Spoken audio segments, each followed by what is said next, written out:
All right, what's up everybody? Today we're gonna fix this T right here. So it's split right there, just shooting a bunch of water out of it. And I don't really like these type of compression fittings, so we actually go to Sprinkler Supply and buy these fittings, which is called a power lock coupler. And then they just twist on to the pipe. Yep. So Austin's gonna show you how we're gonna replace this one real quick. So we use these pipe cutters that you can also buy at Sprinkler Supply. And you cut close to the fitting, so you can still use this existing pipe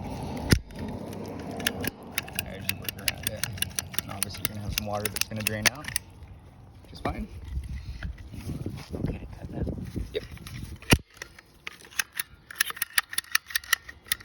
So the drip tubing is just, it's the same, it's all 1/2 inch, whether it's black or brown, just a different brand. So you want to make sure that those can fit on there.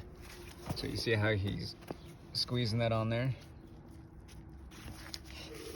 And you're going to take that little fitting and twist that on to where it's just snug.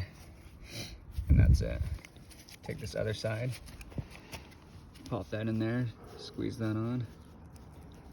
You want to get it over the bulge in there. Yep, exactly.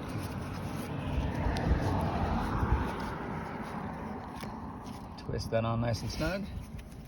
Grab this other side. Make sure the fitting is clean too, as much as you can. Get that dirt off there. Snug that right up into the fitting.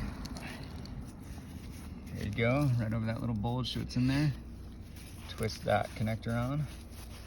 Just enough so it's snug and kind of hand tight.